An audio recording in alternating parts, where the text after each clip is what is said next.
আজই ডাউনলোড করুন আর এনজয় করুন আপনার পছন্দের শো। তোর ভালো মানুষের ফল দেখলি তো?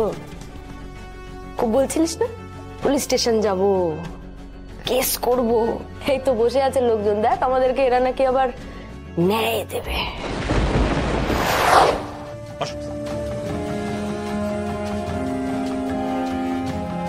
মেয়ে দুটোকে ডাকুন। Yes sir. তাই তোমরা ভেতরে চলো, স্যার এসছেন, তোমাদের ডাকছেন। শোনো, ওনার সাথে কিন্তু ভালোভাবে কথা বলবেন। উনি এই জেলার এসপি, আর ওনার সাথে যদি দাদাগিরি করেছো তাহলে উনি কিন্তু আজকেই তোমাদের 12টা বাজিয়ে দেবেন, বুঝতে পেরেছ? চলো। 1 মিনিট, তোমরা এখানে দাঁড়াও, আমি কথা বলে আসছি। তুই ভেতরে গিয়ে কি করবি? তুই এমনি নরম স্বভাবের, এসব তোর দ্বারা হবে না। আমি এসব পুলিশের সাথে ভালো ডিল করতে পারি। তুই এখানে দাঁড়া, আমি আসছি।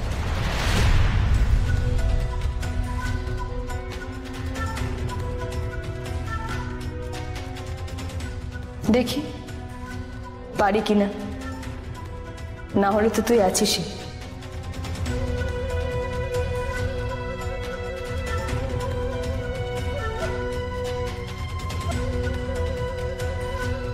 বাবার মৃত্যু তোকে এইভাবে বদলে দেবে বুঝি? তোকে তো আমি চিনতে পারছি না রে, কিন্তু তোর দিদি তোকে এইভাবে একা ছাড়বে না। ভালো, আমি ভেতরে যাচ্ছি, তোরা এখানেই থাক। হ্যাঁ,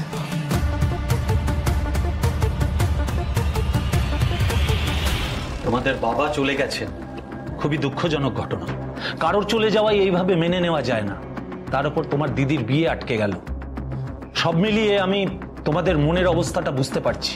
আমার বাবার মৃত্যুর জন্য ঋষি ব্যানার্জি বা তার বাড়ির যারা জড়িত তাদেরকে অ্যারেস্ট করা হয়েছে স্যার, সেটা আগে বলুন।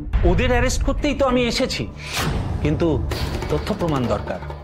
রাঘব বোয়াল তো জাল কেটে বেরিয়ে যেতে পারে। একদম ঠিক বলছেন স্যার, এরা না শুধুমাত্র টাকার জোরে এইসব অপরাধ থেকে পার পেয়ে যায়। আমাকে একটা কথা বলো তো, এই তোমার বাবা 3 লক্ষ টাকা পেয়েছিল, সেই বিষয়ে তোমরা কিছু জানো? হ্যাঁ হ্যাঁ হ্যাঁ, পেয়েছিলেন তো। আমরা নিজেরা দেখেছি, টাকাটা দেখেছি, কিন্তু এরপরে আরো কিছু এক মিনিট, আমাদের কাছে কিন্তু এগ্রিমেন্টের কপি আছে, এবং এখানে স্পষ্ট লেখা আছে যে তোমার বাবা 3 লক্ষ টাকা এগ্রিমেন্টে সাইন করে নিয়েছে। হ্যাঁ, আর বাকি টাকা ক্যাশে নিয়েছেন উনি, কিন্তু সেটা কোথাও লেখা নেই। তাই আইন, আদালত, পুলিশ কিচ্ছু করতে পারবে না। আমি কি বলছি সেটা বুঝতে পারছো তো? পারবে না মানে? পারবে না মানেটা কি স্যার? ওরা আমার বাবার সাথে জালিয়াতি করেছে, আমরা বিচার চাইতে এসেছি এখানে। কি করবে? কোর্টে যাবে? ওই ক্যাশ লেনদেনের যে কথাটা তোমরা বলছো সেটা কোর্টে প্রমাণ করতে পারবে? কোর্ট তো সেটা মানবেই না। বাকি 61 লক্ষ টাকা তোমার বাবাকে যে ওনারা ক্যাশে দিয়েছেন বলছেন, সেটা প্রমাণ করতে পারবে যে ওনারা দেননি? না, দেয়নি তো, দেয়নি টাকা। প্রমাণ কোথায়? রসিদ কোথায়? দেখুন, অনেক ব্যবসাতে এরকম ক্যাশ টাকা লেনদেন হয়, সেটার জন্য প্রুফ দরকার, রসিদ দরকার হয়। আমার বাবাকে সেরকম কোনো রসিদ দেওয়া হয়নি। ব্যানার্জি বিল্ডার্সরা মুখে বলে টাকা দিয়ে দেবে, সেটা তো হতে পারে না কখনো। দেখো, তোমরা 2 বোন এখানে ঝগড়া করতে এসেছো, থানা ঘেরাও করেছো, আগুন লাগিয়ে দেবে বলছো। তোমরা তো লেখাপড়া শিখেছো। যখন তোমার বাবা না পড়ে কাগজটা সাইন করছিলেন, তখন তোমরা তোমাদের বাবাকে বোঝাতে পারোনি? না দেখে শুনে কাগজে সই করলে জমিটা যে হাতছাড়া হয়ে যাবে, টাকাটা পাওয়া যাবে না, সেটা বোঝাতে পারোনি? তখন তোমরা কোথায় ছিলে? বয়স্ক মানুষটার সাথে ছিলে না কেন? ব্যানার্জি কনস্ট্রাকশন থেকে ফোন এসেছিল, সাইনটা করে আসতে হবে তো। তুই যাবি তো আমার সঙ্গে? আচ্ছা ঠিক আছে, চলো। বুঝিদি নিষেধিরা আজকে সবাই মিলে ওই পুরো বাড়িটার পেছনে গেছে। হয়ে গেছে। বাবা, তুমি গিয়ে কথাবার্তা বলে এসো, বুঝলে?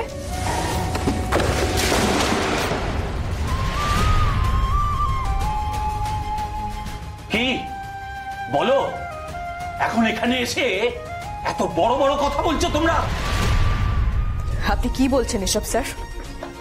আপনি কি বলছেন এসব? স্যার, বিয়ের দিন দুপুরবেলা অবধি আমার বাবা অফিসে গেছিল টাকাটা নিতে। বাবাকে অফিস থেকে ঘাট ধাক্কা দিয়ে বের করে দেওয়া হয়েছে। এটা একটা বড় চক্রান্ত স্যার। যে চক্রান্তটা করছে ঋষি ব্যানার্জি।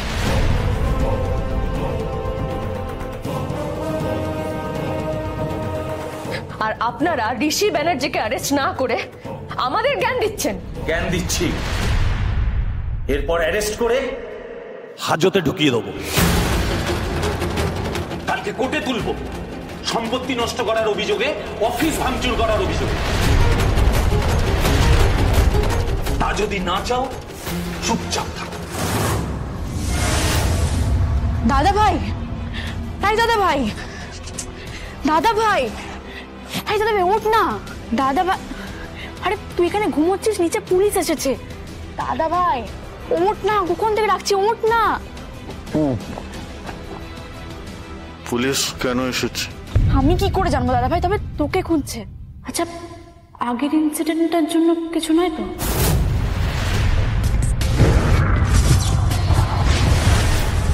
ঋষি ব্যানার্জি তো একজন বিজনেসম্যান, উনি তো ওই জমিটা নিয়ে বিজনেস করতেই এসেছেন।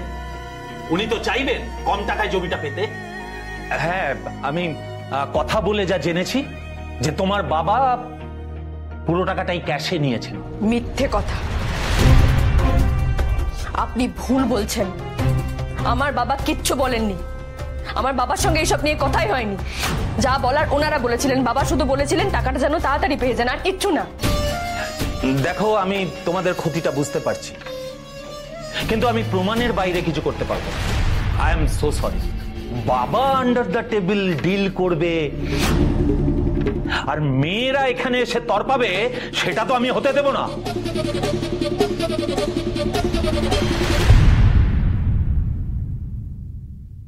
আপনার সঙ্গে ঋষি ব্যানার্জির কত টাকা ডিল হয়েছে স্যার? এই মেয়ে, একদম বাড়াবাড়ি করো না। আমি ওই রকমের পুলিশ নই। আমি যেটা জেনেছি, যেটা বুঝেছি, সেটাই তোমাদের বলেছি। বেশি বাড়াবাড়ি একদম করো না, খুব মুশকিলে পড়ে যাবে কিন্তু।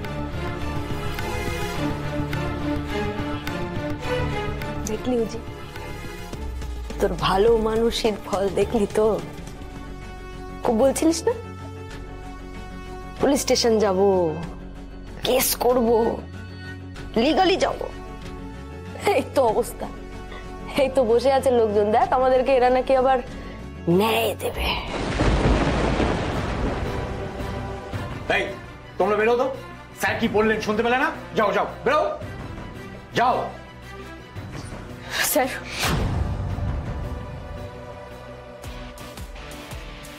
শুনবে না এরা, কেউ আমাদের কোনো কথা শুনবে না উজি, আমাদের পাশেও থাকবে না। বুঝতে পেরেছিস এবার? এবার বুঝলি তো?